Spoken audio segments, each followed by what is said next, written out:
Hello everyone, সবাইকে রথযাত্রার অনেক শুভেচ্ছা। তো আজ আমরা মালয়েশিয়াতে ইসকন মন্দিরে চলে এসেছি রথযাত্রা দেখতে। এখানে ছোট্ট একটা রথে জগন্নাথকে খুব সুন্দরভাবে সাজিয়ে নেওয়া হচ্ছিল।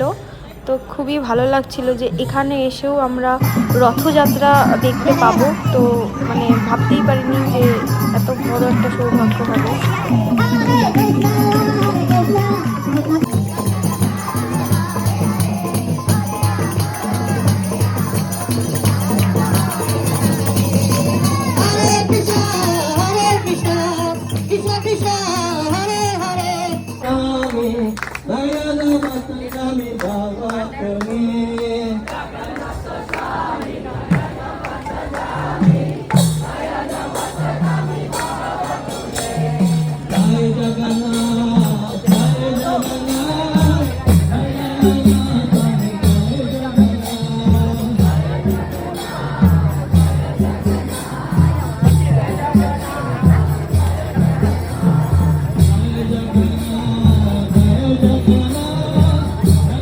তো ফ্রেন্ডস দেখো, রথ টানার পর এখানে আমরা প্রসাদ পেয়েছি আর জগন্নাথের মালাও পেয়েছি। তো খুবই ভালো লাগছে কি এখানে রথ টানলাম আর দেখো এখানে অনেক রকমের প্রসাদ পেয়েছি।